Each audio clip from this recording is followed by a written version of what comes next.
지난 영상에서는 사실상 N-400 작성 일부로서 파트 1부터 시작해서 파트 3까지 해설해드렸는데 오늘은 그 다음 순서로 파트 4부터 2부로 진행합니다. 파트 4의 제목은 당신의 연락처에 관한 정보입니다. 1번에는 낮 시간 전화번호, 2번에는 직장 전화번호인데 있는 경우에, 3번에는 저녁 시간 전화번호, 4번에는 휴대용 전화번호인데 있는 경우에, 5번에는 이메일 주소인데 역시 있는 경우에 적어주면 됩니다. 다음은 파트 5인데요. 제목은 당신의 거주지에 대한 정보입니다. 1번에 보시면 지난 5년간 살던 곳은 어디입니까? 지난 5년 동안 최근에 살던 곳부터 가장 오래된 곳까지 순서대로 적으시는데 A, B, C, D 이렇게 5개의 번호가 제공되어 있고 만일 이것이 부족하다면 추가로 별지를 사용해서 마저 다 적어내라고 요청하고 있습니다. 여기서 주목할 것은 A와 B는 한 세트이고 다음 CD는 각 가게 주소입니다. 설명을 드리죠. A를 보시면 커런트 피지컬 애드레스 즉 당신이 살고 있는 현 주소를 적어야 하는 곳입니다. 거기에는 스트릿 넘버와 네임. 예를 들면 123 워싱턴 스트릿. 다음 칸에 그곳이 아파트인지 스위트인지 플로어인지에 체크를 하시고 마지막 칸에는 몇 호인지를 채우면 됩니다.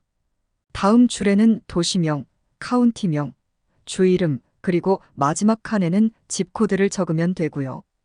다음 줄은 모두 외국 주소의 경우에 해당되는데요. 먼저 무슨 지방 혹은 도 등의 이름을 적고 다음 칸에는 해당되는 우편번호, 마지막 칸에는 나라 이름을 적습니다. 맨 마지막 줄에는 언제부터 언제까지 그곳에 거주했는지 월, 일, 연도 순으로 기입합니다. 자, 그런데 B를 보시면 커런트 메일링 애드레스라고 되어 있고 위에 주소와 다른 경우에 기입하라고 되어 있습니다. 아시겠지만 어떤 사람들은 자신이 먹고 자고 하는 집과 우편물을 받는 장소를 다르게 하는 경우가 있죠. 그래서 그렇게 다른 경우에는 B번에다가 우편물을 받는 집 주소를 기입하라는 것인데 첫 줄에 in care of 누구누구라고 먼저 적으라고 합니다. 즉, 우편물의 수신자가 누구인지를 밝히는 것입니다. 결론적으로 만일 당신의 실제 사는 곳에서 자신에게 오는 우편물을 받도록 되어 있다면 A만 작성하시면 되고 B는 그냥 내버려두면 된다는 것입니다. 그 뒤부터 제공되는 CD에서는 모두 피지컬 애드레스만을 적으라고 요구하고 있습니다. 이제 파트 6로 가봅니다. 제목은 당신의 부모에 관한 정보입니다. 먼저 만일 부모 두 분이 다 미국 시민이 아니시라면 이 파트 6를 건너뛰어서 파트 7으로 가라고 지시하고 있습니다. 그럼 다시 당신의 부모 중 한 분이라도 미국 시민이라면 1번에 당신의 부모님은 당신이 만 18세가 되기 전에 결혼하셨나요? Yes, No에 답하세요. 2번에는 당신의 어머니는 미국 시민인가요? 만일 Yes라고 답을 하셨다면 A부터 E까지 답하시고 만일 No라고 답했다면 바로 3번으로 가면 됩니다. A는 어머니의 법적인 이름인데 성, 이름, 미들네임 순으로 기입하시고 B는 어머니의 태어난 나라 이름, C는 어머니의 생년월일, D는 어머니가 미국 시민이 되신 날짜를, E는 어머니의 A넘버를 적으면 됩니다. 이어서 아버지에 관한 정보입니다. 3번에서 아버지는 미국 시민입니까? Yes, No로 대답하시고요. Yes인 경우 A, B, C, D의 항목에 어머니의 경우와 똑같은 질문에 같은 방식으로 대답을 적으시면 됩니다. 이제 파트 7입니다. 제목은 당신의 신상 정보입니다. 먼저 이민국에서는 당신의 백그라운드 체크를 하기 위해서 아래의 모든 영역에 대한 답을 요구하고 있습니다. 1번 종족 한국인은 두 번째 칸 히스패닉이나 라티노가 아님에 체크하겠죠. 2번 인종, 해당되는 모든 박스에 체크를 하라고 하네요. 혼혈이 아니라면 두 번째 아시안을 선택합니다. 3번은 신장인데 몇 피트 몇 인치로, 4번은 몸무게를 파운드로, 5번은 눈 색깔인데 한 가지만을 선택해야 합니다. 한국인 대부분이 브라운, 즉 갈색이지만 조금 다른 색깔도 가능하니까 잘 판단하시고 공식적으로 운전면허증 하단에 보시면 씌여 있는 눈 색깔도 참조하시면 좋겠네요. 6번은 머리 색깔입니다. 꼭 한 가지를 선택하세요. 다음으로 파트 8으로 가봅니다. 제목은 당신의 직장과 다닌 학교에 관한 정보입니다. 최근 5년 동안 풀타임이던 파트타임이던 다녔던 직장 혹은 학교를 적어야 합니다.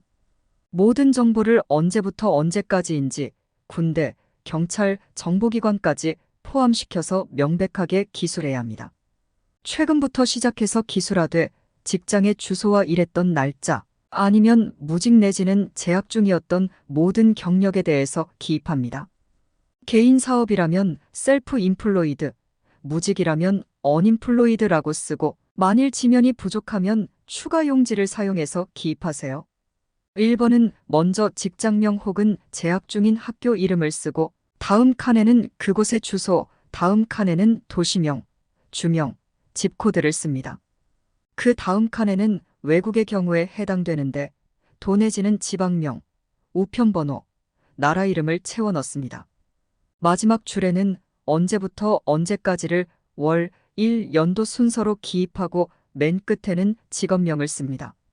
학생인 경우는 스튜던트라고 써야겠죠. 2번과 3번에 계속해서 같은 내용을 이어서 기록하면 됩니다. 1번에서 3번까지 특히 언제부터 언제까지가 공백 없이 잘 이어지는 것이 중요해 보입니다. 이제 파트 9으로 가봅니다.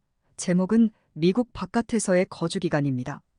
1번에 지난 5년 동안 미국 바깥에서 보낸 총 날수가 며칠입니까?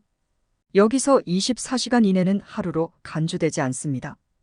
2번에 지난 5년 동안 미국을 떠나 여행한 여행 가운데 24시간 넘게 소요된 여행의 횟수가 몇 차례입니까?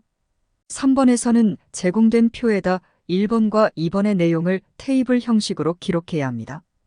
즉, 각 줄마다 언제 미국을 떠났으며 언제 미국에 돌아왔으며 그 여행은 6개월이 넘게 걸렸는지 아닌지에 답하고 어느 나라로 여행을 한 것이며 그래서 그 여행에 걸린 총 날수가 얼마인지를 기록하시면 됩니다.